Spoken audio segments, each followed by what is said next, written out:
Welcome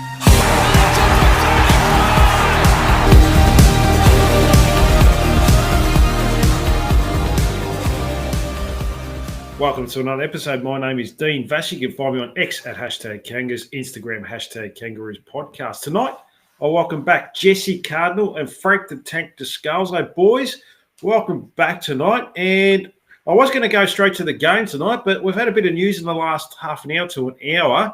The resignation of head recruiter Scott Clayton. I'm going to go with you, start with Jesse. Any fond memories of Scott Clayton in the last 5 years? Oh, his drafting of Jason Horne-Francis, despite all advice, has to go down as one of the greatest moves the club's ever made.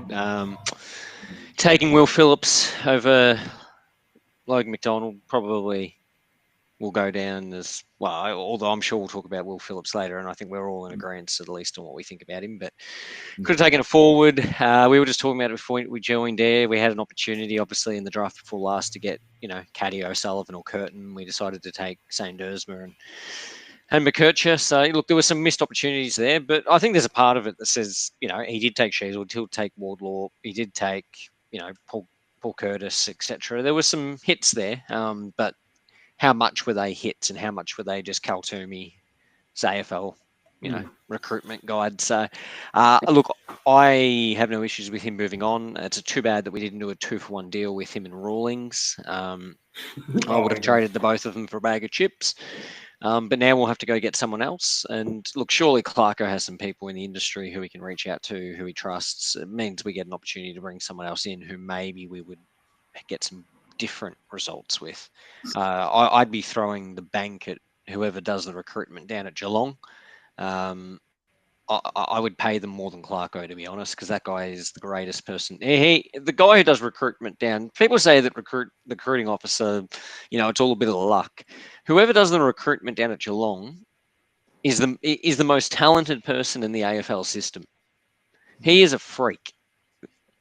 What do you take? That just shows, they never had high picks, the ability to nail players, trading, getting pick 60, taking, Lawrence Humphrey or whatever his name is, great talent. Yeah, they just nail everything they do. So, yeah, I'd be throwing the bank at him. But, look, yeah, we can get someone else in now. It's a good opportunity, good riddance.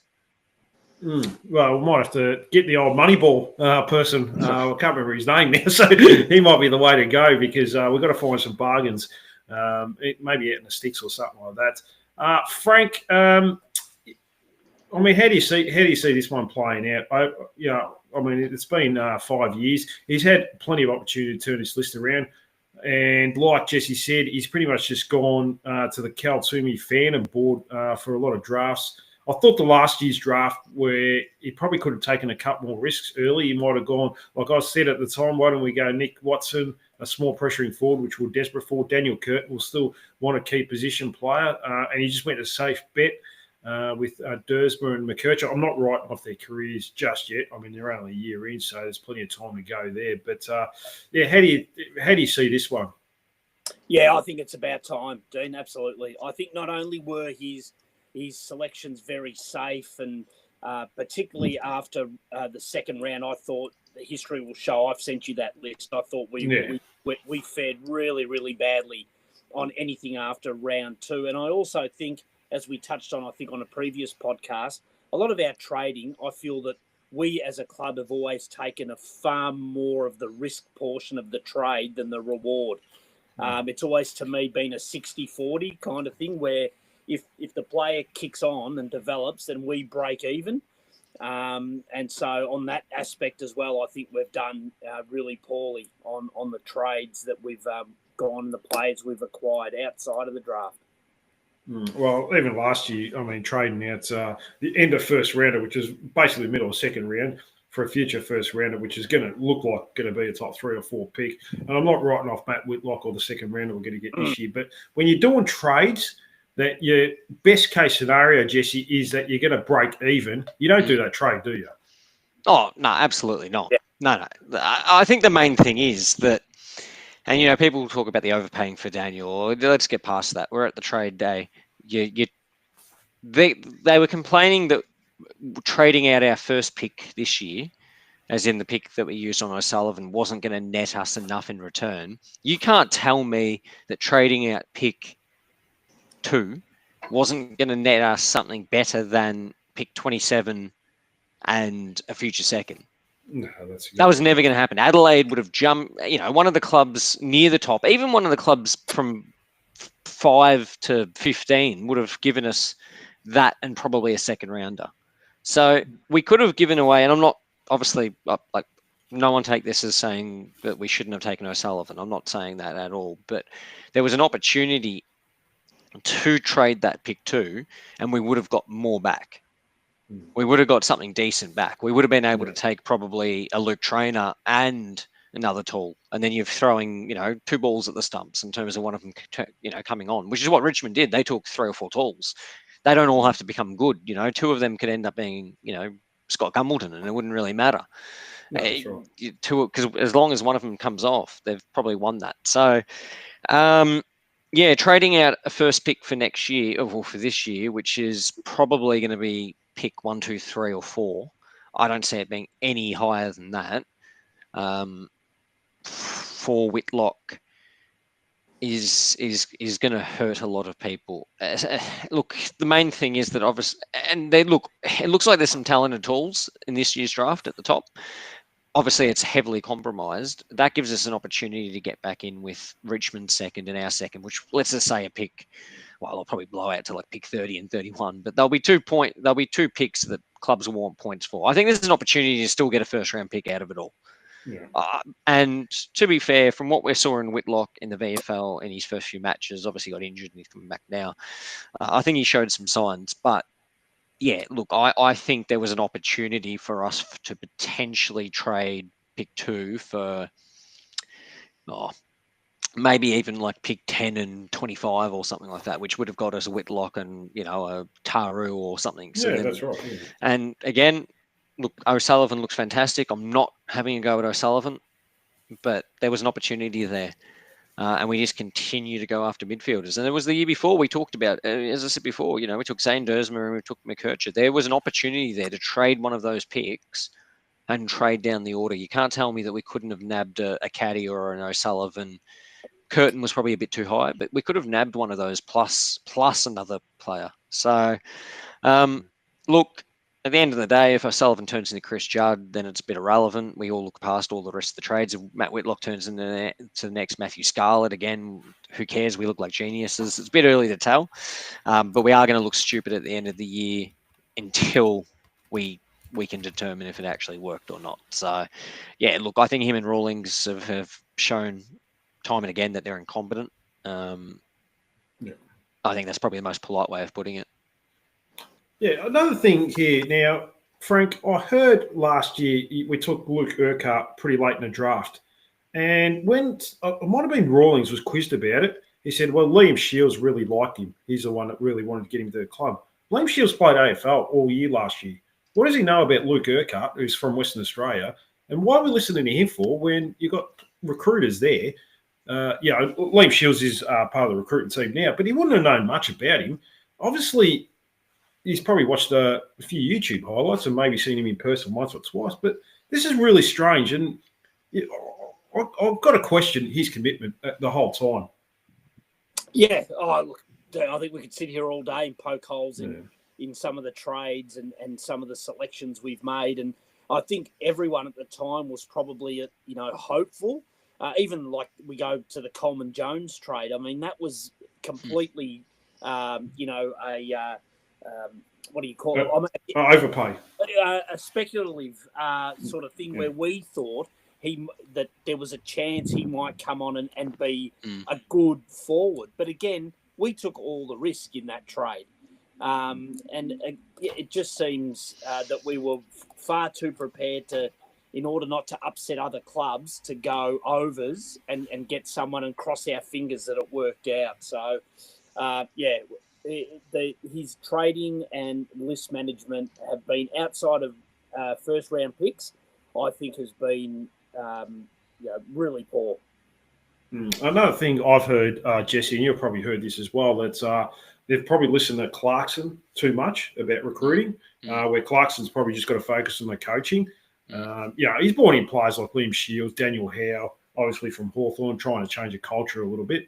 Daniel Howe was not an AFL player. It wasn't going to terrible. help you. Yeah, Liam Shields was got delisted by Hawthorn and finished third last, and look where they're going now.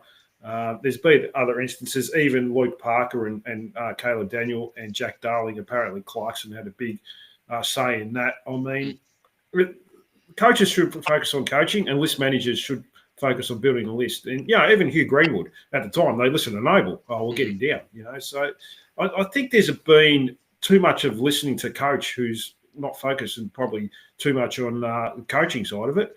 And maybe should focus more on that. And the list management should just tell him, look, you step aside, we'll leave the job to us. Yeah. There's probably a part of that shows a lack of trust in ruling. Like the fact that I think it looks like Viney kind of stood in and was overseeing a lot of the trading that rulings and that were doing. I mean, that says to me that there's no confidence in ruling or Clayton and that they weren't really that, concerned about losing him. Oh, God. But yeah, ideally your coach just focused more on coaching and he's letting the recruiters trust their gut and trust their skill set in identifying talent. So yeah, look, again, I don't think it's a big loss. There'll be heaps of people in the industry that we can call on. But yeah, we need to find someone who's much more effective and someone who's able to find talent. Yeah. And not players like, Hayden Young's brother, players like that you sort of think, well, that on the fringes in the VFL for Western Bulldogs, and all of a sudden you think they're going to make a big impact. I mean, I don't mind taking a risk, but sometimes they've just gone too much for these unknowns as well, thinking they could be AFL footballers, and it just hasn't worked out. Like the guy from Richmond, the name is Biggie Newen. Things like that. That we're going to get delisted by other clubs, even Costanti. I mean, I know a lot of people are sort of talking him up, but he's a player that's going to get delisted as well. So, he's got to be... I think on that, Dean, like you just touched on Costanti, I think part of their modus operandi was, we need a small forward. Where's there a small forward who's not getting a game because that team's already got a good small forward? And I think we did that like with Coleman Jones at Richmond at the time with Jack Rewalt being there and Tom Lynch. Tom Lynch. And so they thought, well, he's not getting a game. It doesn't mean he's not a good player. And I think Costanti was a bit of that mentality as well. And I think those days of a bloke being stuck in the twos because the senior side or there's a bloke in his position now are pretty rare with the amount of lists and players that are on there. So I think they've got to sort of put that to the side as well. Oh, we could keep going on about this, Jesse. Long-term contracts to fringe players from other clubs, Fisher, Stevens, Logue, so forth. They are struggling at us or in and out of the team at our club. Changes do have to happen. If you won, 16 games in your last 120-odd AFL games, you kind of have to make change, and it has to start somewhere. You're not going to get rid of the coach, so I guess the recruiting team has got to be the one that does have to take accountability for this. Oh, 100% they do. Yeah. There's nothing really else to say. I think there isn't. No. I think that's pretty much saying it. You have to take some accountability. I know we had to give away those trades. I understand we had to give away those. Wow. I don't. It's funny with how crap we did. You can't tell me that the picks that they said that they would question us on the year after, that they wouldn't have let us use them. Meaning we would have taken, instead of taking Dylan Stevens and Zach Fisher. Well, one of them we took with the pick that year. I don't know who was who, but the future picks that were part of that puzzle, it might have been Fisher and Stevens. If they were the two future picks, you reckon we if we'd kept them, we would have had 2 picks in the 20s this year. Wow. Which wouldn't be too bad. Oh, God. Oh, yeah, when you think about it like that, would you rather just Zach Fisher and Dylan Stevens or Luke Traynor and Anna Whitlock, and you didn't give away future first? Oh, boy. Anyway, there's not much you can do about that. The AFL kind of sold us up the river with the package. No, they did. But look, we'll move on because I could keep going on about this. I remember Rawlings sort of saying that he wanted to give Taron Thomas a big contract extension after having half a year of footy. Lucky he was so stupid and made a mistake, and Yeah. we ended up getting rid of him about 2 months later. So, yeah, we got to be careful on that. We could just keep going about this, but we'll move on. We'll go to the game. And Frank, let's start with you about the game. Another slow start, which has cost us a lot 2 weeks in a row. I guess a good comeback again, but unfortunately we fell short. Where do you sit on this game? Because a lot of people are very frustrated that, we kind of accepted that we've lost another close game where the game was there to be won, really. Well, Dean, I watched some games on the weekend. I watched the Melbourne West Coast game, and I saw Todd Viney. Melbourne put time into Reed with Viney, and I saw I watched the Q clash, and I saw Dunkley shut out Rowell and kept him in one clearance. But not to my surprise, we let Marett run completely unchecked all night, which I look back on now, and I think had we probably sacrificed some midfield possessions to shut him down, it could have been the difference. But that just seems to be something we're not prepared to do. Yeah, we'll maybe stick with that. I was going to mention that a bit later, Jesse. I mean, he had 11 possessions last quarter. I think he was the only one that was going to save the game for Essendon or even win the game at the time because they weren't kicking goals. I mean, that seemed like a really strange move not to even put like a Will Phillips onto him in the last quarter and really try and shut him down, or at least not give him so much space to get possessions, even if he gets 8 or 9. It does seem weird, doesn't it? You have someone there who's tagged out Dacos before. Look, maybe there's when we get to Will Phillips later on, there's a thought: is he not getting a lot of game time because he's got a terrible tank, and is that what they were worried about late in the game? But I mean, you had to try something because even if they didn't go with it at the start of of the last quarter, halfway through it was very evident what the hell was going on. You had to put someone to him. You can't just back your midfielders to beat them one-on-one because our midfielders have been terrible. Like, completely out of form, most of them. So, I don't know what they were trying. It was just, it was always going to happen like that. He just absolutely ripped it apart. And we have an opportunity, in my opinion, to stop him. You know what? We haven't just stopped him in the past. My memory is that you know what they could have done, in all honesty? Will Phillips, maybe they were worried about that. Why didn't they put Bailey Scott to him? Bailey Scott's done a defensive job in the past. He shut down a Hill.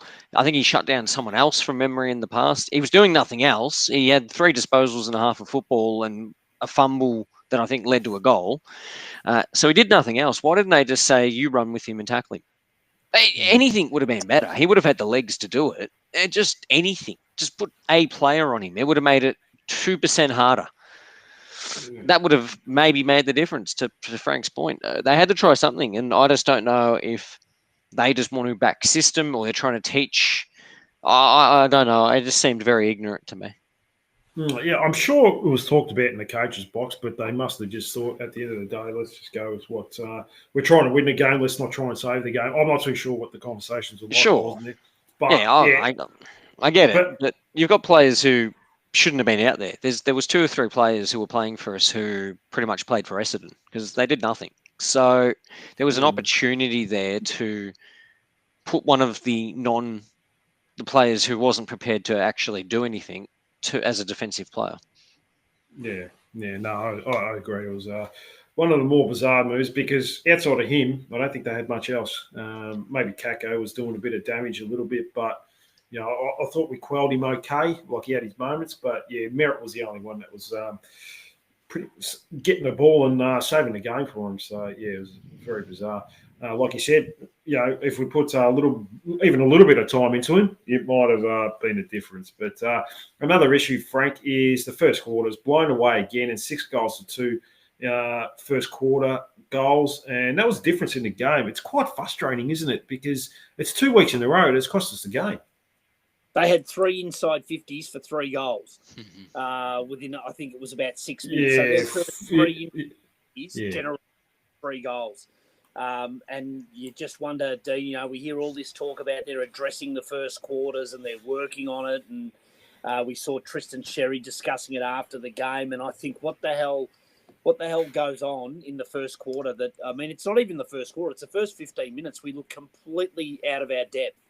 and then it takes like 15, 20 minutes for us to finally sort of start to get to the rhythm of the game. And by then we're chasing. So again, another really disappointing start with, like you touched on the other week, I think the real mental fragility. Yeah, I mean, there's a lot of Jesse. There's a lot of self-doubt. I've got no doubt about that goes through players. But to be almost switched off from the first bounce, where we conceded 2 weeks in a row a goal in the first minute.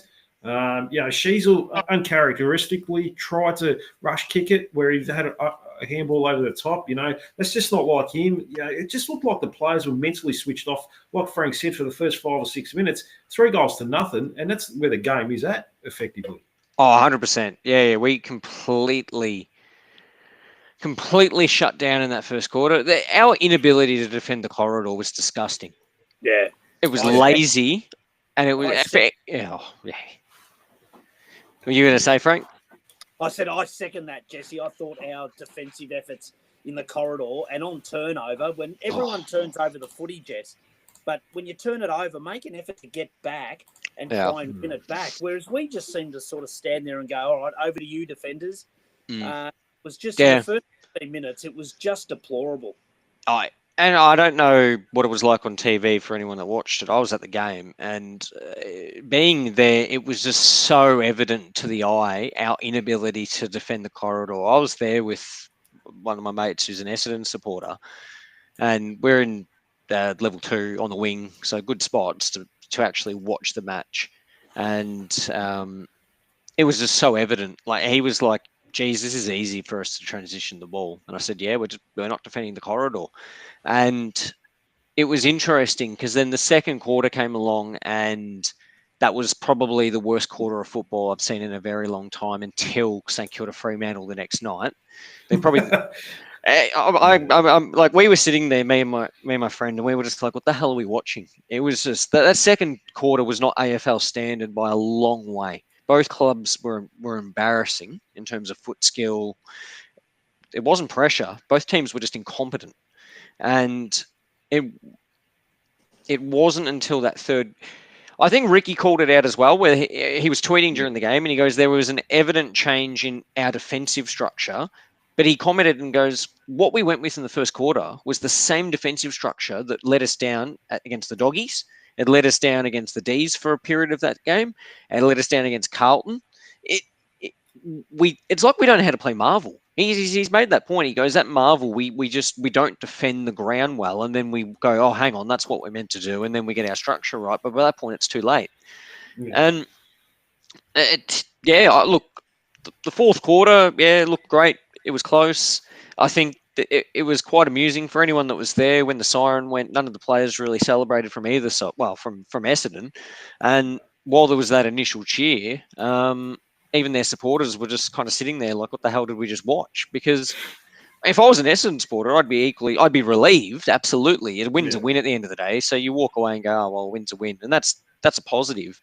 But there's a part of you walking away going, "Geez, that was terrible," and there's a long way we need to go as well. So it was a horrid game. Look, there was just a lot that we didn't do wrong. That third quarter, there was a lot that we did right, I think. I don't know how much of that was our ability to transition the ball well versus Essendon just deciding to do exactly what we had done in the first quarter and lose structure. Now, they obviously lost Ridley 2 seconds after we lost Archer, both to high-grade hamstrings. I mean, almost in the identical spot in the ground as well. It was bizarre. And then obviously they lost Harry Jones off the wing, and that meant they had to restructure slightly. So I think they were a little bit rattled going, and then they lost one more. I forget who that was. So they were a bit rattled in that third quarter. But I don't want to deduct that we did some things quite well in that third quarter. But look, we're just not defending well, especially at that ground. It's something that we need to improve on. Look, the Port game, I think we all walked away and said this is a better defensive structure in terms of having two talls plus McDonald playing effectively as that third tall and then having Smalls. And there is still a part of me that agrees with that. I think you've got to take into account that while Langford, Wright and Caddy didn't have huge nights. Wright missed a lot of kicks that he generally would kick, and Caddy, I don't know what Caddy ended up scoring. Was it like what 2 goals 2 or something like that? Yeah. Like their forwards could have had a big night. They could have had a big night. They didn't, but they could have. There wasn't. So I don't want to walk away from that and say, oh well, our defence was elite because we kept them to 60 odd. I mean, yeah, Caddy kicked 2 goals 3. He could have kicked 5 goals. Langford 1 goal, but then you had Peter Wright who kicked 2 behinds and I reckon 2 out in the full or something. So. Look, their forwards could have had a big night. I think it still showed to me that Cal Dawson is probably not your primary defender, still struggling. I've still got question marks on Common's ability to be a one-on-one defender. I'm going to be honest, I like the makeup of it better in terms of having 2 key defenders, but they're not the 2 key defenders for me that I would want there. McDonald... Oh, look, I think we're all going to remember McDonald from that kick outside 50 that he did that was straight to Peter Wright, which was the most bizarre thing that I've seen. But, yeah, look, I think there's some stuff that needs to be done from a defence perspective. But regardless of that, to you and Frank's point, that's all good. We could have Alex Rance and Matthew Scarlett down there. If we're not going to defend the corridor at Marvel, it doesn't matter who's down there. Yeah, I mean, they're getting on the other side of us too, like in transition far too easily, particularly that first quarter. We obviously adjusted. I think they only kicked 1 goal in the second, 1 goal in the third, 1 goal in the fourth. But maybe we're just papering the cracks a little bit. Who knows? And, we're going to have a bigger challenge this week against Brisbane, so it's going to be tested in defence. So, I heard that side there, Jesse, so you're obviously very excited. I watched the game last night. And, they're not that team. Yeah, I mean, I think I've said before, I watch a lot of Brisbane because my dad's Brisbane, so I've got a soft spot for them, and I watch a lot of them. They've got some things that can absolutely be exploited, and I think that's been shown this year. I don't see how the hell we're going to exploit them. The problem is that their defense so rock solid. The only way you really get around them is by having 2 dangerous key forwards, or not a. You need something that we don't have. It's going to be, and the midfield is very deep. So, look, it's a good challenge to have. I'm glad it's down in Tassie, something a bit different for us to play in some different conditions. But it's going to be much harder this week. Jesse, I thought their skills were about at our level, except they played in monsoonal rain and we played at Marvel. It's funny. I thought the exact same thing. I was watching it in the wet, and I was watching them land some kicks and some really good marks that they were taking. And I'm like, geez, we wouldn't. This is complete day and night. We'd be kicking it like some soap. It was, it's just so much cleaner. And look, there's a long way to go. Obviously, we're talking about a team who just won the grand final and has played continuous finals for multiple years now. They've got a very experienced core, plus 2 father sons who have come in the last 3 years, who are arguably 2 of the 3 or 4 best players on the ground. So, I think Fletcher was also ranked in the top 5 or 6 players on the ground as well. So they had 3 father sons who were all pretty decent on the night. So that helps. But yeah, look, we've got a long way to go. I think the positive is, and I'm sure we'll talk about this later, is that the VFL had a good day, and I think there was some green shoots there. So there's an opportunity to make some changes this week, because there's a few names who should not be in this team, in my opinion. No, we'll definitely get to the VFL, a little bit later on. Frank, a good response from Harry Sheasel, as we sort of expect. 32 disposals, 591 metres gained, 3 score involvements, which is 2 more than Connor Rozee on the weekend. It shows the maturity of this kid, in all seriousness, doesn't it? I mean, didn't seem to have lost a beat after the scrutiny from who over the weekend and last week as well. Yeah. Look, and I thought the way he dealt with it and spoke about it too, saying that look, that's the role that the club wants him to play at the moment. They want to give him the ball because he's a good user of it. I think was the right way rather than get involved. I thought was a good answer, and I thought he showed that on the Thursday night. I still think he's not as daring at the moment with his disposal. I felt like the previous years he's been a little bit more prepared to bite off one of those harder kicks in the middle and open up the ground. I think he's being maybe a little bit more cautious with how he uses it. But then it could be that the old theory that if players don't run into dangerous positions, you can't kick the ball to a dangerous position and exploit the opposition. So it could be a bit of both. But I thought the way he handled the noise and what he did on Thursday night was a great response. No, definitely.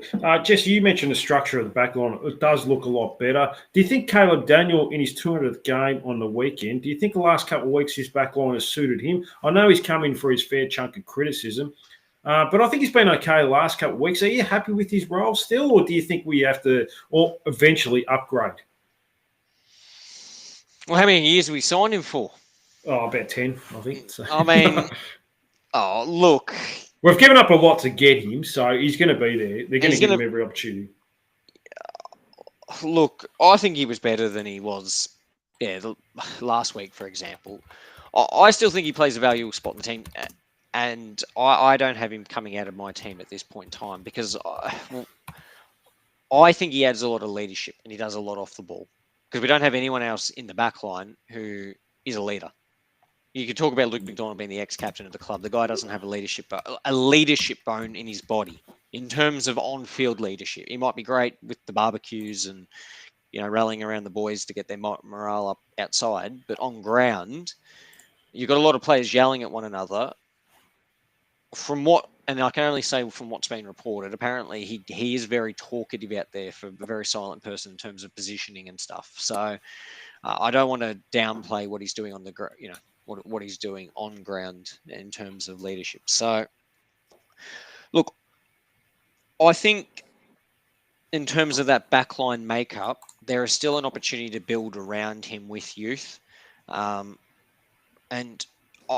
there's a part of me that says that him being there is invaluable for someone like a Hardiman in terms of how to play that halfback position, because Daniel used to be pretty good defensively. There was no, yes, he's a bit older now. He's a little bit less accountable. I understand all of that. That's probably a deficiency. But in his peak, he wasn't terrible defensively. He was balanced enough to do, what he needs to do. A bit like Sheasel down there. So, and just to that point, it's funny. As soon as you said that, I brought up Channel 7 because obviously Corns is talking tonight, and he's talking. I haven't listened obviously because we're on here, but the caption is, when I was doing stat padding, my coaches challenged me to get it out of the game, and that's what I was trying to say. So I think he's trying to justify it now. A bit of backtracking from the Corns. Yeah.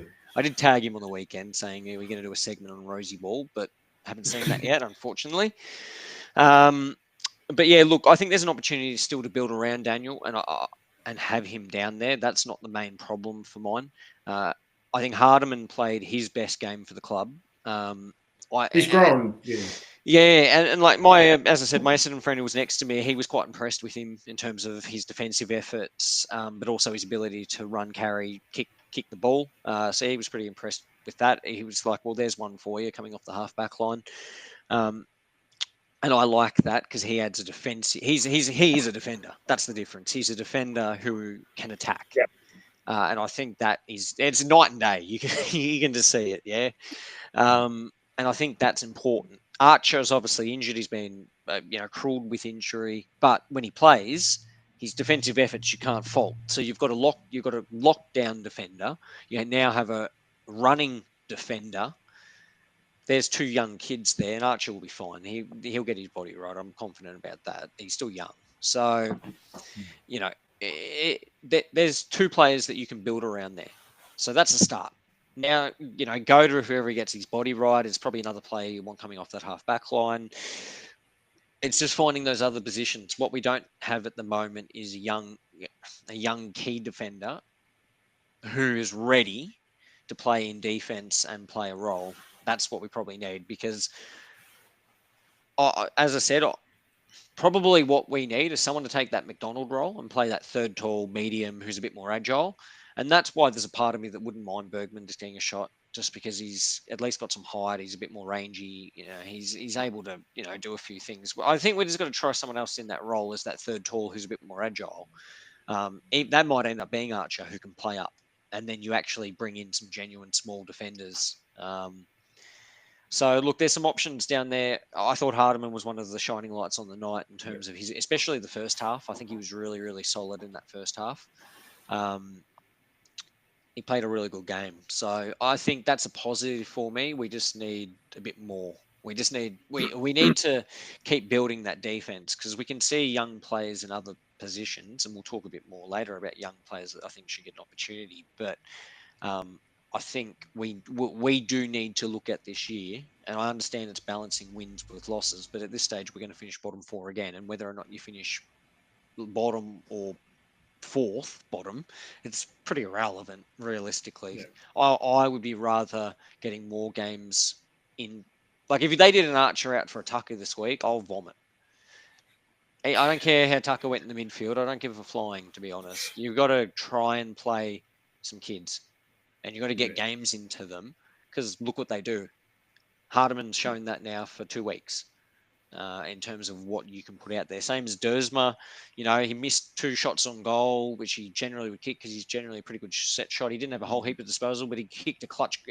Don't underestimate running forward 40 meters out, all the pressure on you, and kicking and you've missed twice already.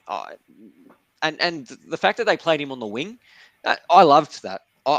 I don't know what you felt, and I actually really liked watching him play on the wing, because it taught him running patterns. He lined up pretty much on.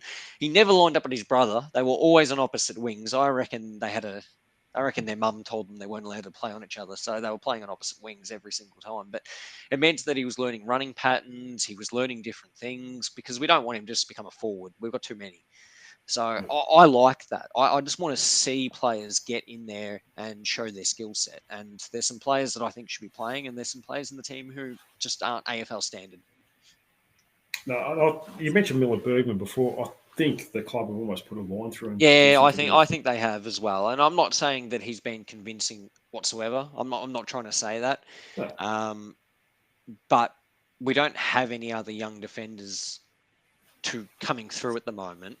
Goda's obviously been injured significantly. We don't really have any other key defenders. So there's a part of me that goes, well, you got to try something. Just throw one more ball at the stumps. If Jordy Payne wasn't playing such a decent role as a midfielder now, but anyway, we'll get to that one. I wouldn't hate putting him back because of his tackling pressure, his speed. Well, that's where he played first half of last year before he got drafted. He was playing as a rebound defender. They moved him midfield, and then they put him as a pressuring forward, and that's when he got drafted. So we'll definitely talk about him later. Yeah. No, I was just going to say, we'll get to him a bit later. I was just going to say, I think we've got to try some other things with that defense, because, like I said, the score read 3 points the difference and very low scoring, but Essendon could have easily, therefore, as I said, Caddy could have kicked 5 goals. And while that's a tall defender we're talking about, like Perkins kicked 3 goals for them. Someone had to be accountable for Perkins. I don't know who was playing on Perkins, especially in that first half. He's always kicks goals against us. He kicked 2 last time. He kicked 3. He kicked 2 in the first quarter, and no one was playing on him. First 5 minutes, wasn't it? Yeah, they were focusing heavily on Kakao and Gresham and all of those guys, but we just there just needs to be a little bit different of a backline mix. It's just not right yet. We just need a little bit more different down there. And while I don't hate Sheasel down there, because it adds an option to distribute the ball, and I thought he took some big hits and took some good marks, and I actually think he was pretty physical, which I liked. I just think we need to try some different things, because we don't have. There's a difference between a Sheasel or a McKercher being down there and having a defender. No, that's fair enough. I mean, there's still, look, I like the balance, like you sort of mentioned before, but there's still things that need to work on. That's 100%. We'll go to the midfield, Frank. Will Phillips, he was the big inclusion. I just think they have to find a way to play this guy. Now, a good player comp for me, and a guy we targeted from a rival club last year was Jack Viney, a very undersized, big-bodied midfielder. He had 15 disposals, 9 tackles, only 8 CBAs, only 60% time on ground. I mean, I mean, we talked about recruiting before. We're trying to recruit Jack Viney, give him this 5-year contract, $1 million a year or something like that. Whereas this guy, put some time into your backyard. You could have a player like that with you. And, I just find that we've got to try and give this guy game time. He's a good culture guy as well.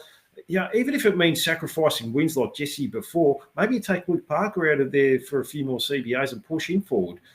Play him as a pressuring forward, and see how you go there. You can always put Luke Parker back, but we've got to give this guy more opportunities, I feel, Frank. Yeah, Dean, I think we have to forget that he was an early draft pick, and that there's some sort of output that. Yeah, I think fans sometimes think that there's a certain output he has to get every week to justify where we picked him. And I agree with you. I think, getting him up to being able to deliver 20 disposals a week, but with that defensive side that he brings, is far better than having a Darcy Tucker run around for an entire game without touching the ball, or a Bailey Scott that looked like he was walking the dog out on the outer wing, after half time. I think just forget that he was picked 4 or whatever he was, and that he's probably not going to be what we thought he was going to be. But if he can contribute in a meaningful way, both defensively and get his 15, 20 disposals, I think he's worth persisting with. Yeah, Jesse, I mean, quite early in the game when the midfield were getting smashed, I thought he actually contributed quite well in that first quarter. Probably had 5 or 6 handballs.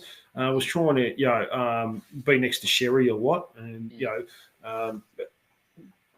do the team things, tackle and chase and so forth. Whereas, players like LDU, who we'll probably talk about a little bit later on, had 3 turnovers, cost us goals. I think he had 4 turnovers in the first quarter. 3 of them cost us goals. I just like this player. He bleeds blue and white. He's a good culture guy. I just want to see him give more opportunities, because there's a fair chance if Warlaw comes back this week, he might come out of the team again. I think the only thing that saves that is the fact that they'll probably rejig a few things. Look, you're spot on, and I know there's a lot of North fans who are done with him. They're over him. They don't like what he's doing. I'll tell you what, we were getting trounced in the clearances.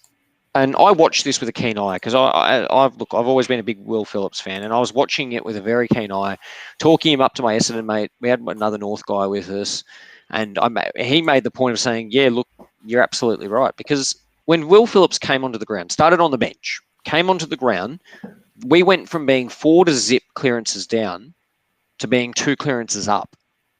What does that say to you?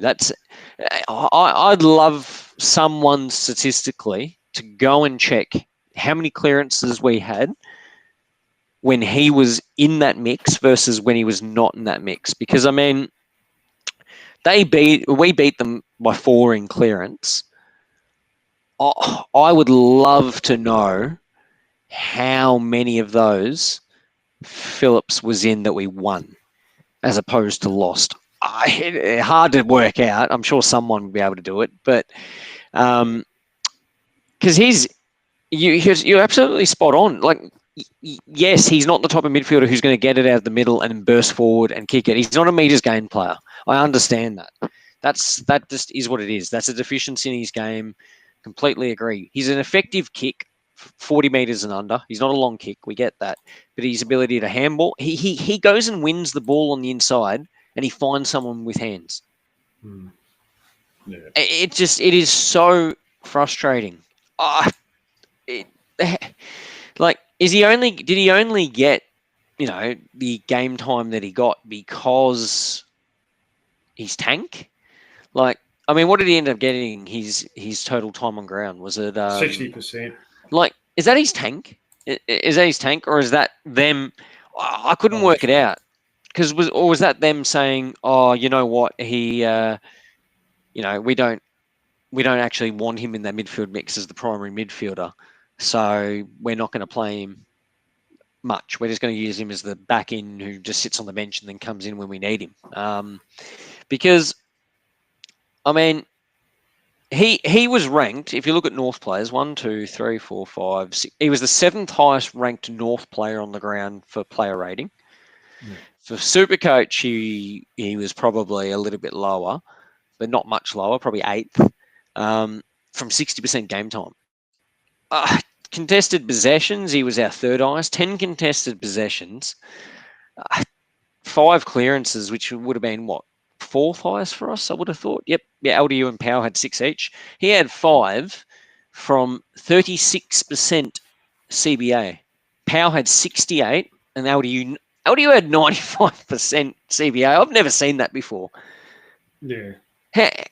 That's bizarre to me. I've never seen that high. Yeah, it's pretty much in all of them. Zach Merritt had 91, and that's incredibly high for a midfielder. He was pretty much in every single one. And I'd argue that Phillips from his 38% was more effective than LDU from 95%. So it's either a tank problem or I don't know what it is. But I completely agree. You've got to find a way to have him in that side. You've got to find a way. He is defensively minded. He adds pressure. He wins the ball on the inside and gets it out with hands. Wardlaw doesn't get in there and get the ball and then handball it. He gets in there and then he bursts forward. That's how Wardlaw does it. Phillips does the Cunnington role. Gets in there, wins the ball, extracts it by hand. You're going to end up with minimal meters gain, like I said. But you actually get in there and you win the clearance. You're not relying on Sherry to tap it down to you in clear space so you can run on with it, which is what LDU does. LDU does not win the clearance by winning the clearance. He wins the clearance by it being tapped to him and him being able to stroll in that back arc we do at the back of the square and then kick forward. So for mine, he is still in my best. He was 3rd on pressure acts. He had 9 tackles. Yeah. I mean, that's equal 1st on the ground. 9 tackles in 60% game time. What does that say about the other midfielders? Look, obviously I'm pretty frustrated about it. I think I was messaging you on the night and I was talking to the people next to me and I was frustrated. I said, it doesn't look like much to the eye. You're not sitting there going, geez, Will Phillips is going to win you the game. But I'm telling you now, when he is in those clearances, maybe it's something I might ask Ricky and see if he has any stats on it. But when he's in there, we seem to win the clearance. And when he was not in there, we seem to be a lot less effective, especially in that first half. Powell had a good second half. He did recover. He became much more defensive. He won that clearance and he was much more effective with it. But his first half, him and LDU might as well not been there because the ball was just leaking out. Yeah, it just so.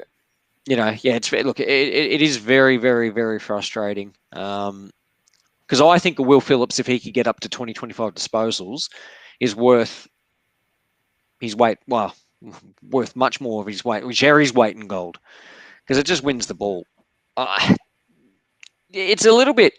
The only other player in our team who actually gets in there, tries to win the ball at the bottom and extract it by hand is Luke Parker. No, I agree with that. Yeah. It's just extremely frustrating. And I mean, Luke Parker was down. He had 64% CBA, so still pretty high. Yeah. No, it is what it is. Where do you sit with LDU's game, Frank? That first quarter, 4 turnovers. I think we had 10 turnovers as a team in the first quarter. He had 4 of them. 3 of them were directly resulted in goals, but at the end of the day, his possessions read quite well. 28 possessions, 6 tackles, 18 contested possessions, 4 scoring involvements. I mean, he obviously got better as the game wore on, but he just frustrates me at the moment because he's almost winning us a game, but he's hurting us at the same time as well, Frank. I think he just tries to do too much, Dean. I think whether he feels that responsibility to break a tackle with every possession or sidestep someone. And sometimes I feel like he's in clear ground and he could kick the ball deep into the forward 50, but he hangs onto it for a half second too long, or he invites that tackle to try and break it. And I think sometimes people refer to it in swimming circles as spinning your wheels when you're just trying so hard that you're actually not moving. And I think sometimes with him, I don't know whether he feels that because he's becoming one of the senior midfielders, that to get the ball and just kick it 50 is not doing enough. And I think sometimes it goes against what we're trying to do. And sometimes he tries to bring players in through the corridor that aren't on, and handballs to someone and invites the pressure again, where you sort of think, look, I know what you're trying to do. You're trying to handball to someone in a different spot, bring them into the game or whatever. I'd just like him to go back to a bit more of a basic football and just win the ball and kick it forward. And then once we start to play better footy, then maybe start to add some icing. No, yeah, that's a fair point, Frank. And it certainly does feel like he just tries to do too much fancy stuff, where some of the simple stuff will do just fine. It doesn't all, I mean, naturally, yeah, I mean, you can get away with the fancy stuff, but he probably just tries to do it too much. I mean, he was doing look-away handballs in the first quarter that cost us a goal. So, he's just got to keep it simple sometimes. Jesse, Tristan Sherry, 20 CBAs, 10 clearances, 25 disposals, 7 scoring involvements, 39 hitouts. He really gave the midfield first use, and we kind of rely on him a lot to give that midfield first use, Jesse, because, last couple of weeks he's been outstanding. Oh, absolutely has. Look, he was obviously injured for a few weeks. It was very obvious to the eye that he wasn't 100%, and it was good that he got back to his best last week. He was fantastic on the weekend, albeit, I think Goldie tried pretty hard. It's just, I think they're asking a lot of Goldie to come in. Obviously, they have to because they've been forced 10 because of the injuries. And we know that Goldie is very fit, but geez, he was buggered by the end of that day. You could just tell he'd had enough. He was just absolutely buggered, poor Goldie. But yeah, look, Sherry's absolutely back to his best, winning the clearance, was able to wield free kicks because, Goldie had to try and outdo his strength. He's doing a lot right. He's doing a lot right. Probably the only thing you'd like is for him maybe to get himself forward a little bit more. What I've noticed is, and maybe it's just because we went tall on the forward line, he didn't really venture into the forward line. He kind of stayed out in case the ball came back out. And I understand defensively, yep, that means you've got someone who's down the line. But ideally, he'd be pushing, the good ruckmen are able to push forward and kick goals. So that's probably the only improvement point. But his ability to win the clearance, if he wasn't in there, we'd be leaking clearances. If we just had a tap ruckman, fantastic tap ruckman, but not someone who necessarily, like if we had a TDK, for example, or someone who was a fantastic tap ruckman, but wasn't necessarily going to win you the clearance by themselves, actually as a midfielder almost, we'd be stuffed because he's our best midfielder. Yeah. Oh, clearly. He's pretty much shown that probably the last year and a half. That's a fair point. But yeah, look, I don't know what we'll do without him, to be honest with you. When he's average, the midfield's almost below average, which is saying something. All right, we'll go to the forward line and the debut of Finbar Maley. Unfortunately, Mark couldn't be with us tonight because I'm sure he wanted to talk about this fella. But almost kicked the game winner as well, but maybe he got a bit overawed in the moment. Frank, how did you see his debut? I think Frank might have left us. Has he? Oh, no, there's 2 of him at the moment. Double trouble. Oh, here he is. He's come on. Frank? Cannot hear a word he's saying. Can you hear anything there, Jesse? No, all silence from my end. As silent as Luke McDonald is calling out to his teammates. Yeah, sorry, Frank. Try talking now. Yeah. No, I think he's struggling with connection there, Frank. Jesse, how did you see his? I'll come back to you later, Frank, if you can sort that issue out. But how did you see Finbar Maley's debut? Took a nice contested mark. I think it was the first quarter, wasn't it? Yeah. Nice. Almost kicked the game winner. Yeah, look, and you can have a go at him for going over his 30 seconds. There was a lot of conspiracies. North fans saying it was only 22. Someone posted a video of him and properly recorded how long it took. It was over 30 seconds. So that's on the other players for not telling him to hurry up. There was this lack of leadership, people telling him to do it. Now, would he have kicked it? I mean, we're probably talking, like a 20% chance realistically from that. He's not the greatest kick, distance. No, we were talking 20%, in my opinion, that he was going to nail that. So, look, I think it was pretty irrelevant in the end. But yeah, look, I think he showed a lot of positive signs. We've talked about it. We've talked about it on here, a lot that his ability to take a contested mark adds something to the team because our players don't take. Larky's not a contested marker, and we don't have another contested option. You need someone down there who can crash and bash packs. One thing that frustrated the hell out of me is that Larky, Darling, and him would all go for the same packs, which is not what an effective forward line does. That's not what your Walker, Phil Thorpe, and Foggy do. They all go different ways and then get one-on-ones, which is great. So, but that's probably more on the others than him. Look, I thought it was really decent. He obviously did some nice things, had the 8 disposals in his first game, which he had 3 contested marks, which is really what you want to see. He kicked 1 goal, 1. Look, I think there's a player there. He laid 2 tackles. Don't overestimate, when you got Larky didn't lay a tackle, Dersman no tackles, Darling no tackles. So the fact that he laid 2 tackles says something to me. I think it's an option.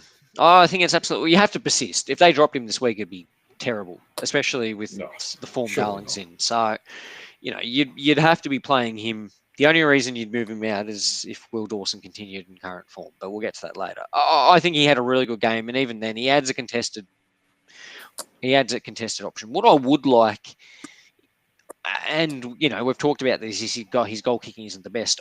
I see him as a centre half forward.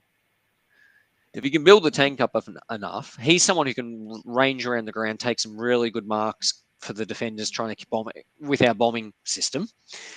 Try and actually bring the ball to ground and then allow the ball to be kicked to Larky. It allows Larky to stay deeper, which is where obviously he's most dangerous. So, look, I think we've got to get a few weeks into him. This week will be tough because he'll probably cop Jack Payne or Harris Andrews if they want to use him as an intercept target. So he's going to cop a good defender this week.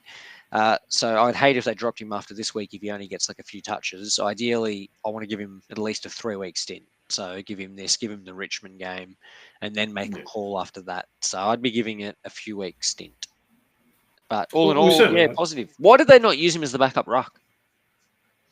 That's what I was going to ask you next. That was a bit strange, wasn't it? They still persisted with Darling for some reason. I'm not too sure. It made no sense to me at all why they didn't use Finbar as the backup ruckman. That would have made infinitely made more sense.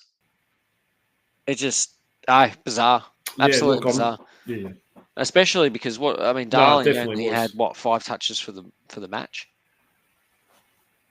Yeah, I can't remember we getting one. To be honest with you, I got it here. Yeah, it's 5. I can't remember one of them, to be honest with you. So yeah, is it time to give him a rest? Do you think? Yeah. He's kicked 1 goal in his last 3 games. 100% it is. 100%. I mean, he's getting a bit older. I don't think he's got. I was going to say, there's a part of me that goes, you got Brisbane this week. Do you roll him back out just to cop it? I mean, we get a long break, obviously, between the games, so that's good. But so maybe he will be fresh. But do you roll him out there for a bit more experience against Brisbane and then maybe rest him against Richmond? Or do you rest him against Brisbane, give him like a good 2-3 week break effectively before we roll him to Richmond? I mean, if you were to drop him, who would you bring in? We'll get to that a little bit later. But not great signs from Darling. His output's dropped off significantly. He looked terrible. He looked what we expected him to be in the preseason. Yeah, he looked washed. Yeah, he looked like an old player, and maybe just playing week in week out of AFL football has maybe just caught up with him. Like you said, maybe just a rest might help him, just a week off, and then he can come back in after. Or maybe depends on how we go without him, because I think, like you said, we've got to persist with Finbar for the next couple of weeks. Can you play him, Darling, Finbar, Larky all on the same team with Zerha? I don't think the balance is great there. So, we'll have to wait and see on that one. Just one more player before we move on to the reserves, because look, there's a few talking points there. Bailey Scott, I know you haven't been his biggest fan, but, he looks like a completely different player to the last couple of years, where he came, third in the best and fairest each of the respective years. He looks terrible right now. Some of his efforts on the weekend got out-bustled by 37-year-old Todd Goldstein one-on-one. A really poor effort at a tackle on Kako, where he made up ground, just used his arms, didn't want to go in with the shoulder. He's not looking good, is he? He looks terrible. He looks absolutely terrible. He got 50% of the game, well, over 50% of the Yeah, game, I've seen that. Yeah. and he did nothing. He did absolutely nothing whatsoever. Yeah, it was pretty poor. It was quite funny that they made him play the whole game.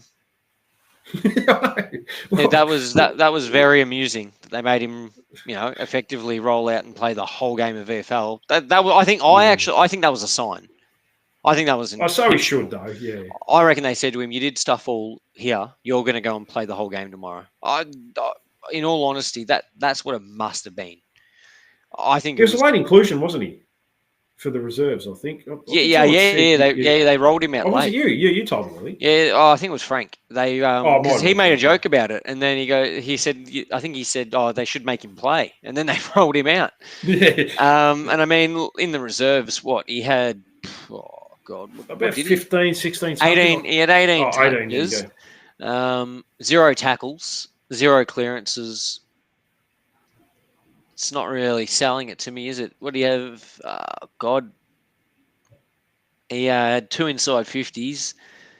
I don't think he had I don't think he had any score involvements. No score involvements.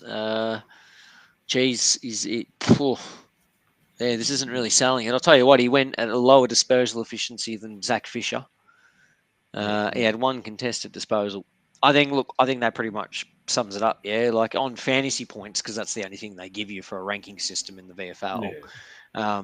He was on the ground for, I'll tell you what, he was 1, 2, 3, 4, 5. He was the 6th worst North Melbourne player on the ground.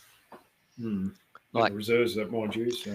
Yeah, in the reserves. That's what he was talking about. AFL football, where he played the day before. So and like of the top 6, all of them were AFL players other than Darcy McPherson was top rated, but Geordie Payne, Zach Fisher, Will Dawson, Tarsi Tucker, Cooper Harvey, Brent Teakle were all the next lot. So as an AFL player, if you're finishing bottom, now, Braden George and Whitlock did as well, but, take that with obviously a heavy grain of salt because of, the fact that they're coming back from injury. It's a worry. Isn't it? Yeah, he's completely out of form. Yeah, it is a bit of a worry. Yeah, I agree. Yeah, he's completely out of form. I don't. It's just a weird one where it came from. You know what I mean? Like he was at least one who on the wing you said, right, well, at least that's a set and forget to a degree. And it wasn't. Well, it's been overtaken by Dylan Stephens. So. Yeah, that's saying something. Yeah, I mean, Dylan Stephens has been good. He had 25 touches, probably played one of his best games for the club. Yeah, look, I thought he played a solid game. I'm not as up on him as a lot of people. I think there was still a few holding balls and a few deer in the headlight moments. I'm still not massive on him. That's just my opinion. But at the moment, he's a much better option than Bailey Scott. Oh, and I would much rather Zane Dersmer on the other wing getting 9 touches than Bailey Scott getting 3. I'd argue Zane's 9 touches playing on a wing with 3 scoring shots is better than Bailey Scott's 3 touches giving up a goal. Yeah.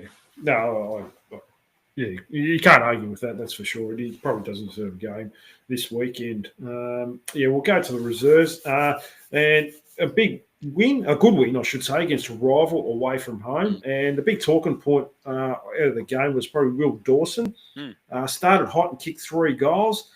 Looks like they're trialling him as a forward again. Is that because, do you think Finbar Maley was coming into the senior team, so they wanted to put him back as a forward? Or do you think this? Well, I think we were light. Yeah, I think we were light as a forward because obviously you've got Tarrant, you've got Teakle. Down back, they've obviously got Logan Call down there at the moment, plus Whitlock came back. So they were very tall down back. Look, the one thing I will say about Will Dawson is he did play on Tyler Sellers. Tyler Sellers was playing, I think, his first game ever down back because Essendon had a late withdrawal of one of their for an emergency for the night before or something like that, or they had a late out with their key defender. I did hear about that, yeah. So take it with a grain of salt, but I mean, it gives him some form. which is fantastic. It was the most comprehensive game we've seen him play as a forward in the reserves. So I think that's why they played him forward. Yeah, I think absolutely. But I mean, the main thing for me was forget about him playing on Sellers. It wasn't his 3 goals too, because he could have kicked 5 goals. The 2 were he kicked the ones from the boundary and he missed 2 easier ones. He had 13 disposals. He had 7 marks. He had 2 tackles. So it wasn't just what he was able to do stuff up the ground. That was impressive for me. He worked up to the wing and actually, got himself involved, which I thought was really impressive. He had like 2 inside 50s, for example. 3 of his marks, as I said, were contested. 7 contested disposals. So, look, I thought it was a really impressive game. Move up the ground.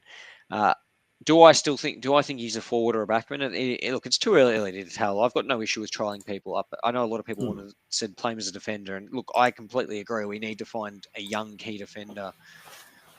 One of them needs to come on, or Logue needs to become what we hoped he would be, or Core needs to get back to some type of form. Someone needs to do something because Dawson and Coleman ain't getting the job done against any good team.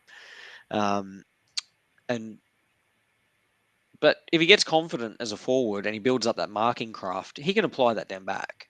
So it wouldn't shock me if they threw him down back with some confidence and see what happens. I think there's a player there. I think that's the most important part. We can see there's a player there, and he's put on size. He is one who I would give a couple more weeks in the VFL. I wouldn't be rolling him out against a Brisbane because it would just lower his confidence. Let him build up his confidence for a few weeks. The Brisbane VFL team is actually very good. So it means he's going to build up his confidence against a good VFL team. And then if he's still good in 2 or 3 weeks, bring him into the team and give him a solid patch. I think the one thing we know is that Clarko obviously rates him. He brought him in against Essendon last year, played him on Peter Wright, who kicked 5 on him, but gave him that job. And then he played the next week and only lost because he did a huge bump, did his shoulder. Otherwise, he was trying to pump games into him. So there is a big part of me that says that Clarko really rates him and that he likes him playing. I think he lined up as a forward in that West Coast game, didn't he? Yeah, he did, yeah. And did his shoulder within about the first 5 or 10 minutes, I'd say. Yeah, so it's an interesting part. I mean, look, the options are that if him or a Whitlock can come on quicker sooner rather than later, or a Logue or that, you don't need to drop a Comden. You can play Comden forward. Yeah. Like, they still haven't thrown that one and gone, Charlie, go forward and we'll throw a Dawson in your spot or something like that. I think there's still that option there, and I think that's probably a best bet. But, look, it gives us some... Yeah, look, he had a solid game. It was a good game. I want to see it against a bit better opposition, but, it was a really good game by him. It was good to see him get involved. No, definitely. Yeah, like you said, I assume we played Brisbane in the VFL this week, but who knows? They probably got another bye this week. I think we do. I'm pretty sure we do. I'm fairly confident we do. Yeah, I'll probably have to look that up. Cooper Harvey is keeping himself in the frame as well, Jesse, with another 2 goals. I wouldn't mind giving this kid an opportunity because you don't want to give him, no? No. I was saying, give him. Surely they give him a go. Yeah, I think he's out of contract at the end of the year. Costanti, I mean, a lot of people are frothing about him. He's crap. I am sorry. I've said this for 3 weeks and I've copped shit. And finally this week I tweeted, drop him. And everyone said, yeah, everyone agreed with me. It's the same thing I've said for the last 3 weeks. Tell me what he does. Don't tell me he tackles and pressures because look at his pressure acts. They're not that great, yeah. They're crap. They're actually his tackle pressure is not that good. He's slow. He's not a small buzzing forward. He's slow. He doesn't do it. He gets 5 disposals a game. He doesn't score. He hardly tackles, and I'd say his pressure is mediocre. So what is he doing that one of those kids isn't? Because if you're looking at season average, Cooper Harvey averaging 1.8 goals a game. He's averaging 10.8 disposals. He's averaging nearly 3 tackles a game. It's worth a shot, isn't it? Like, I mean, even if Costanti was giving averaging nearly 6 tackles a game. Like, both of them, the knock on Cooper Harvey is that he's not that quick. I had. I'd say it's quicker than Constanti. I'd say he's at least as quick as Constanti, and the difference is he can actually take a mark and kick a goal. He kicked some blinders on the weekend from the boundary. Yeah. I think he's worth a shot. I'll keep Geordie Payne out this week. I know I've been. I'm not rolling Geordie Payne out against Brisbane. Yeah, that's what I mean. Give Cooper Harvey a chance against them. Roll Geordie Payne out against Brisbane. Don't roll against Brisbane. Roll him out against Richmond. Sorry. Yeah, Richmond.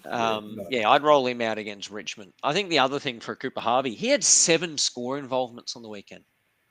Yeah, from 10 touches or something, 11 touches. So, okay, 3 of those were his, or 2 of those, whatever it was, where he got his goal. He kicked 2-2, so that's 4. That's still 3 score involvements he had independent of his own score. But he could have kicked 3-4 goals on the weekend easily. 16 touches, had 3 tackles. Oh, he got 16. Oh, he had 4 clearances. Where the hell did they come from? It's not bad, is it? People seem to be heavily underrating Cooper Harvey and what he's been able to put together this year.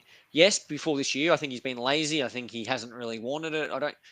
I think there's a different player out there right now. I think he's a player that wants to be playing AFL football. Tell me what hurts giving him a patch. Now, the poison chalice is you roll him out this week against Brisbane. He ends up with a good player on him. He doesn't get a touch, and then he gets relegated like Tyler Sellers did, and we never see him again. So I kind of don't want to roll people out this week. But you can't tell me that if you didn't roll him out against Richmond that he wouldn't provide an option. Oh. Yeah, absolutely would provide an option. Yeah, I think, yeah. I mean, if he's going to come in, you'd give him at least 3 weeks. And if it doesn't really work and you don't see anything, it frustrates the hell out of me that we don't do... Like Richmond in their games, yeah, okay, look, some they're competitive, some they're not. They've looked better than us this year, I would argue, albeit that they have a lot of premiership defenders still in their team, and that helps a lot. But they play a mosquito fleet. They play a high-pressure game. And that means that they don't need to be as good with the ball. I think we're trying to play too pure in terms of too much traditional old Hawthorn style clean kicking football. And we're just not that team. If we're going to play crap bombing football, chaotic football, play the model that Richmond did. Play the model that Collingwood did to win a flag. Neither of those teams, I would argue, were the most talented teams in their year. They weren't highly skilled. Like Richmond hacked the ball forward more than any team I've ever seen. It was just the chaos ball. It was just chaos ball, high pressure. You had your Bakers, Constantes, and yeah.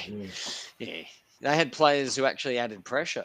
I would love to see a forward line that had Cooper Harvey, Geordie Payne and Paul Curtis in there. A smaller forward line with a couple of pressure players or players who are a bit quicker, a smaller fleet. I'd love to see that. I'm really curious to see what that would look like. But yeah, look, for me, when it comes to Cooper, I would love to give him a 3-week patch and see what he can do. I've just got a feeling he'll grab it. And if he doesn't, then what have we lost realistically? We haven't engaged Constanti. What's he done this year? How many goals has he kicked? 2? Oh, I'd say 2 or 3. Well, I remember one of them against Carlton. Geez. Come on. He's not AFL standard, in my opinion. Not yet. He's 20 years old, so we're not going to write him off just yet. But he's still young, but he should be earning it. Yeah, and he's been given games. Yeah, like he's been getting given games when he doesn't deserve them. He needs to go back and earn them, like Cooper and Geordie are. And the moment is, clearly, Cooper has done the hard work this year and he's performed in every single one of his VFL games, plus in the preseason games. So, in terms of the practice matches and that. So, I don't know why he's not playing. I mean, you mentioned, we talked about Geordie Payne. He played at midfield. He so one behind. I think Geordie had the 15 touches. He had, he didn't kick a goal. 9 tackles. Behind, but he had 9 tackles and 4 clearances. It did look like the second half they moved him into the midfield. Bizarre. Obviously added something because he had 4 clearances and 9 tackles. Obviously, we don't have a spot in the midfield for him. But it did get me thinking about, as I said earlier, he did play as a small defender. He's got some good pace, like decent pace, and he's got good tackling pressure. You could play him as a small defender, like a genuine small defender on the genuine small, because we don't have a small defender who can play on the genuine quick. So there's an option there if they're going to, but I don't know why they put him in the midfield because that's the one spot we definitely don't need another midfielder. But I'd be heavily considering playing him against Richmond on current form. No, Because he's definitely. another one. You haven't given a go. Yeah, they haven't given him a game to him yet. I mean, this year he's averaging 1.2 goals a game. That's pretty good. He's averaging 11.8 disposals, 5.8 tackles. That's a pretty solid year. Like on fantasy ratings again, we'll take that with a grain of salt. But he's our 6th highest rated player of the players who played on the weekend. On the season average. So it's a pretty decent year. Yeah. Oh, look, he hasn't done much wrong. He hasn't come from a big baseline in pre-season. Had an injury, so he started pretty late.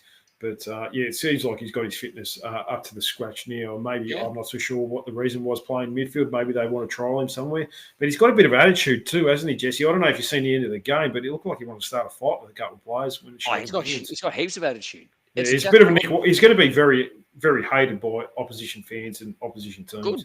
That's what we need.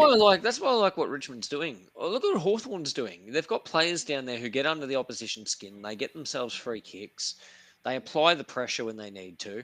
And that's what we need. Because Casanti's not getting under anyone's skin. I can tell you that now.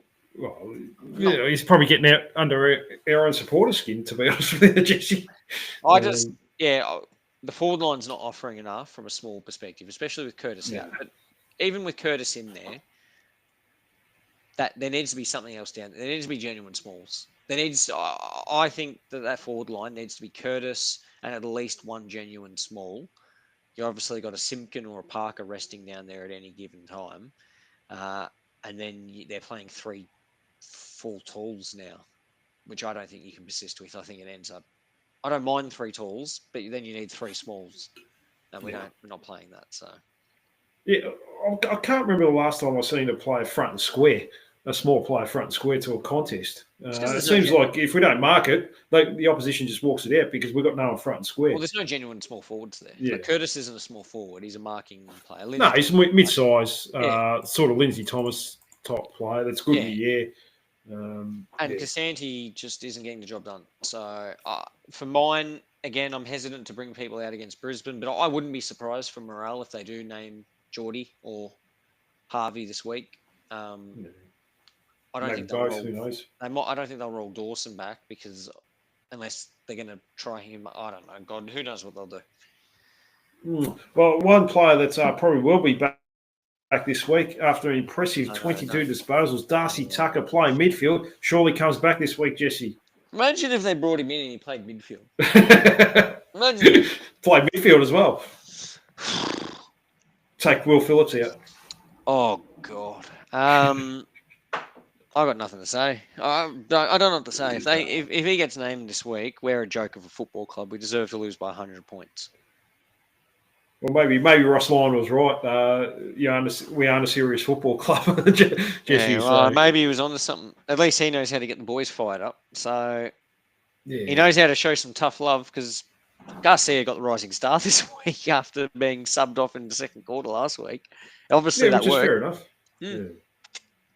He's not afraid of anyone. That's for sure. Like people had a go at it. Said, you can't coach people like that anymore. It's a bad message. And I understand times change, people change, etc.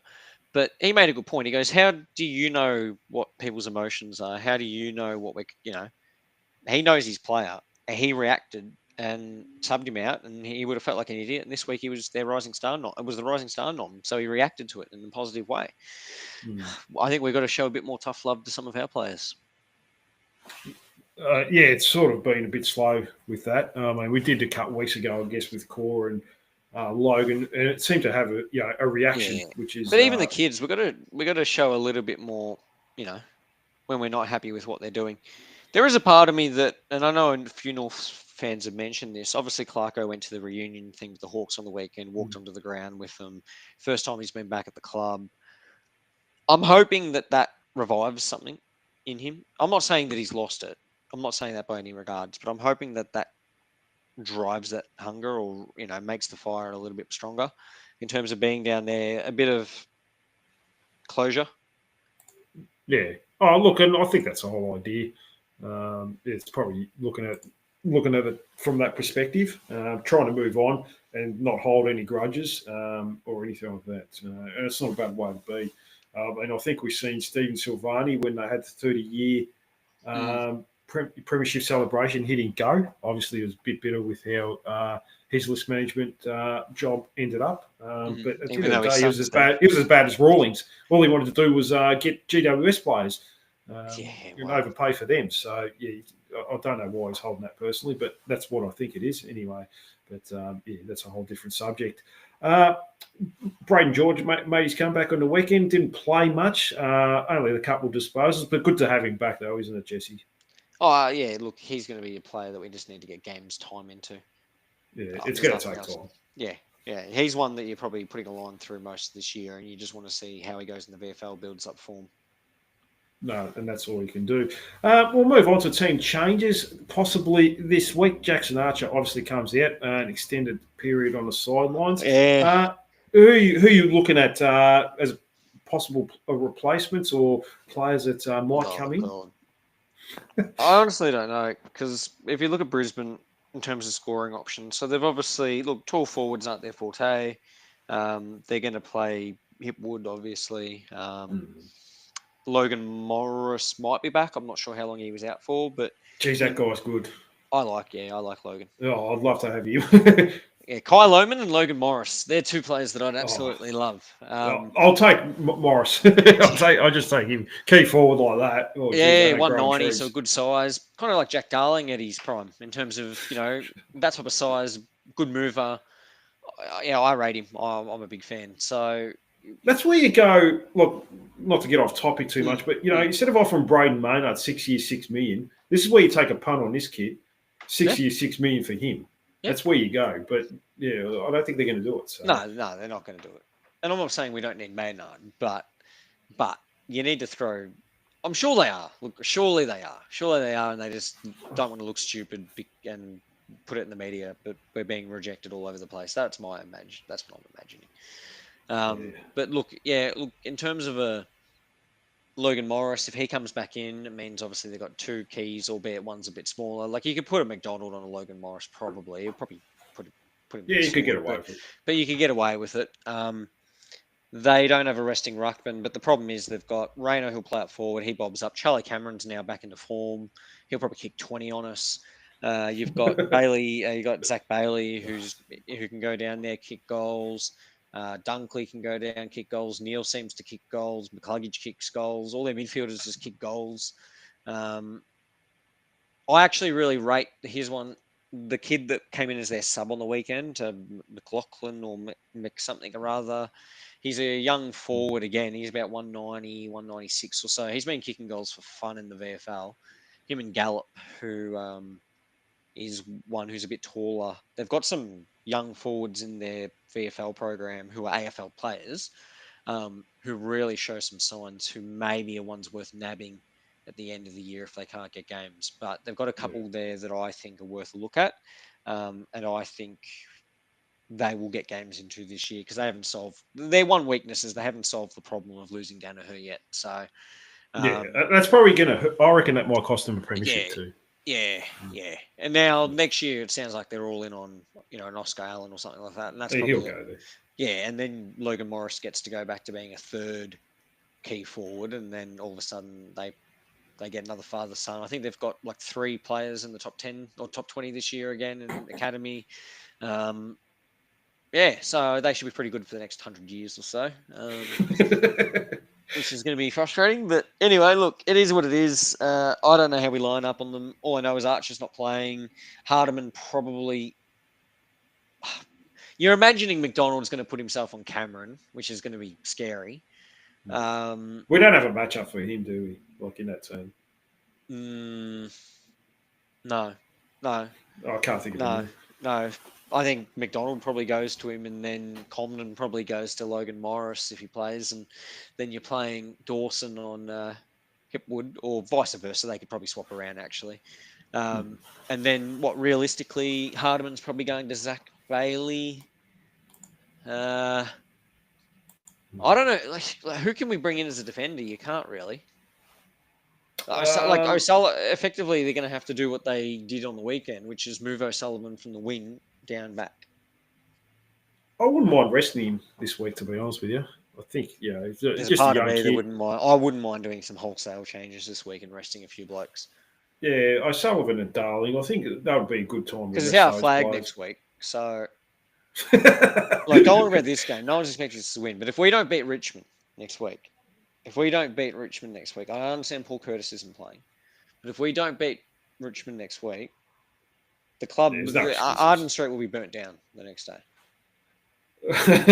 It's coming down anyway, so we're redoing it all. So apparently.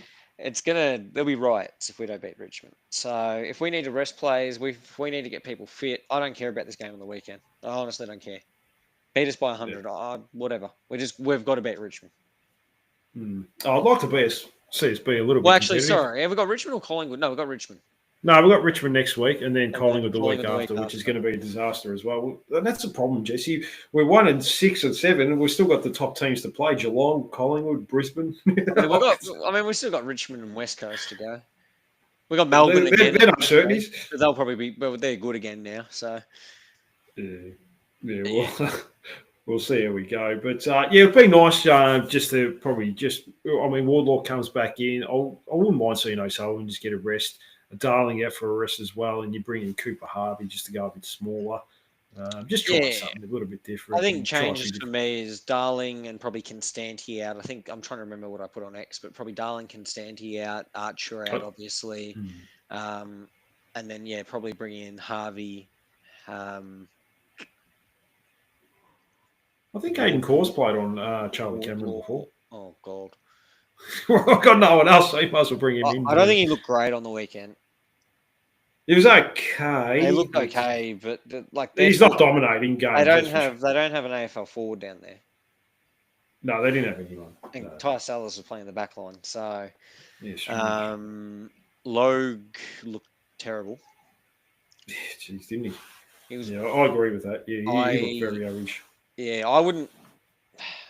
You know who the best defender, in all honesty, was for us on the weekend in the VFL?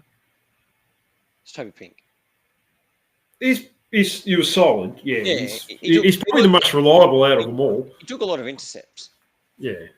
If he's, I mean, if you're going to bring a key player back in, you probably bring him in. You could probably bring him in for Archer. Yeah, possibly. Yeah, it's not a bad one. And then swap things around a little bit depending on how Brisbane match up. But it would be worth a punt. Yeah, we'll see how we go. What's your final prediction for the Brisbane game? Dare I ask, Jesse? Hopefully there's a monsoon. What's the weather in Hobart? Here we go. Oh, damn. 17 and sunny. There'll probably be a strong wind, won't there? 10% chance of participation. So we might get a bit of rain. Brisbane by 60. Yeah, probably at least you'd have to think. I mean, that's probably where they're at. We said that. I think the club, they played well against Port Adelaide last week, and they surprised us beyond belief. They could come out and play. If they played like they did against Port Adelaide, we might lose by five or six goals. You never know. If we lost by around 30 points, I know all the North fans are going to come out and say, it's just another loss at the end of the day. If you go away and say it's a good win, then you're just accepting defeat. I understand that. And I'm becoming more aware of that a win matters and a defeat doesn't. And defeat matters just as much. It's not about honourable defeats anymore. But, if we were able to get within 5 goals of Brisbane and push them, I think that would be huge for confidence going into some easier games. Although... One easier game. We played well against Port and then rolled out on a 5-day break, but rolled out against Essendon and didn't show up. So and Essendon missing a lot of players as well. So you can't say Curtis plays we probably win, sure, but I mean they were missing a few midfielders. And they had a couple of injuries during the game. The poor Jones, poor kid. They were there for I thought that was going to be much worse than it was. They were there for the taking. Yeah, they were. But It is what it is now. Unfortunately, the games of the past, so we move forward to Brisbane and see how we go. Jesse, that's all I have for you tonight. It's been a long podcast. I didn't realise how long it's gone for. It's almost gone for an hour and a half. Any final words out there? No, that's it, mate. We just needed to get some frustration out, I think. Yeah, there's plenty of frustration talking about recruiting at the start, which went on for a bit, and where we've gone wrong there. And we lost it on over the weekend. Well, it wasn't even the weekend. It was last Thursday night. It was a long time ago now. So, it certainly feels that way. Thanks to Frank for coming on. Unfortunately, his iPad was playing up, so he had to leave us a little bit early. So appreciate him coming on. But Jesse, thanks so much for coming on. I'm sure I'll chat to you next week. Thank you. No worries. Thank you to all you listeners as well. I should be back on Thursday evening to talk about the changes. There should be a lot of changes. There might be a few. There might be none. Who knows? Or maybe just Jackson Archer, Darcy Tucker. Who knows? But give a thumbs up, subscribe, leave a comment, tell your mates and whoever about it. That's it from me. Bye for now. And go Roos.